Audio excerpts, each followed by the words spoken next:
Cebu, maayong buntag, Pinoy. Health guide no sab kita mga kaigsunan og hinaoton ta nga kanang atong mga silingan o atong mga kaigsunan atong pahibaloon bahin ini atong programa og atong kumustahon dayto ang atong mga kahigalaan labi na kay sa Usami City ug sa Pagadian perting kusugad din nato karon diha og tagaan nako moron og maayo kayo nga health guide unsaon sa pagpaus-os sa daotan nga kolesterol. Adunay maayong balita nga scientific breakthrough nga makatabang gyud sa pagpaus-os sa atong LDL o bad cholesterol. Approximately 33% with no side effects. Kining kolesterol, mao man gyud kini giisip nga mahimong kontrabida sa sulod sa atong lawas. Ilabi na gyud ang LDL o low density sa ato pa or bad cholesterol mo na giingon bad ngilad nga kolesterol. Sumapa sa atong kanunay nga gibalik-balik dinhi sa pagsulti nga adunay duha ka klase nga kolesterol nga ato nang nahibaluan nga pinaagi ni ining atong paboritong istasyon. The good and the bad. Ang maayo ug ang mangilad. Ang mangilad of course bad mo na kontrabida. Ang maayo nga kolesterol mao man ang HDL na makita nato sa tong screen. Unsay meaning ana? High density lipoprotein. Og magpalaboratory bitaw ta, moadto ta dito sa mga clinic o diha sa hospital, makita man na ninyo ang resulta. HDL, LDL, then total cholesterol. Ang HDL mo ni siya ang maayo. Og ang mangilad or bad nga kontrabida kining LDL, low density.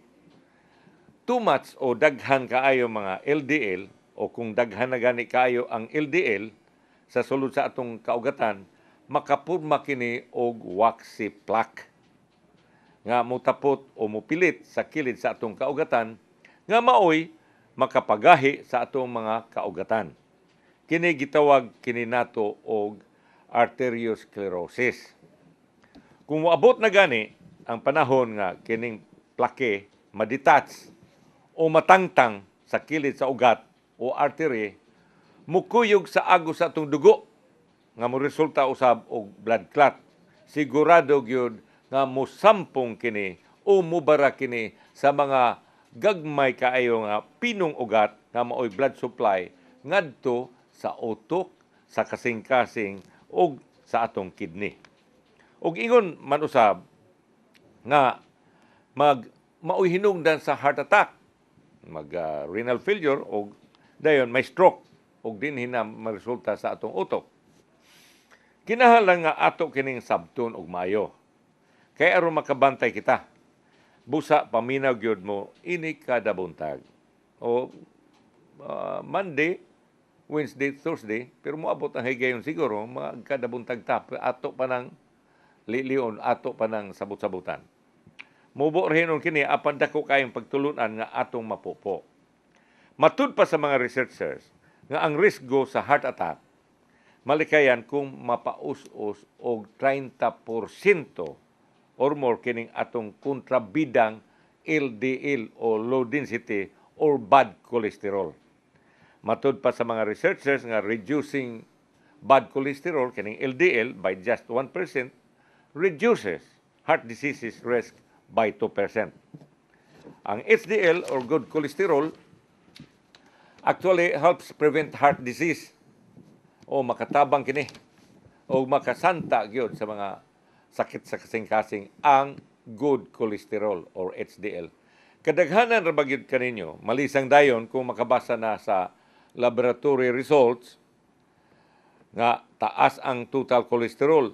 Ayaw kalisang ni ana kay kung mubura ang bad cholesterol or LDL unya taas ang HDL, nindot no na basta taas lang ang HDL. Bahala ang inyong bad cholesterol, ang inyong total cholesterol taas, pero kung mubo lang ang LDL way kaso, nya taas ang HDL, kanang high density.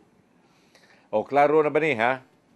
After an extensive review of the medical research, ang FDA sa Amerika mihusgar o mi-conclude sa plant sterols nga gitawag og phytosterols.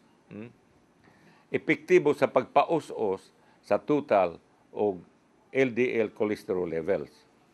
Kini nga nagpasabot nga muubos usab ang risgo sa sakit sa kasing-kasing. Basta muubos na, humani mong tumar ni ining gitawag og plant sterols nga gitawag og phytosterols. Ato niya nang itong ispelingon niya na. Kini nagpasabot nga muubos usab ang risgo sa sakit sa kasing-kasing, matud pa nga at least 2 servings daily. Ato kini ikauban sa itong mga pamahaw, paniudto ug panihapon. Matud pa sa mga researchers nga wala kini harmful side effects, natural dietary kini og maayo nga suplemento. Og mga kaigsunan alang sa CCTN, Hello Cebu, may buntag Pinoy. Apan kanunay gyud kumoingon, ayaw gyud himo ang imbudo ang imong baba kay ang bad cholesterol dili gyud magsaba. Okay, take it away.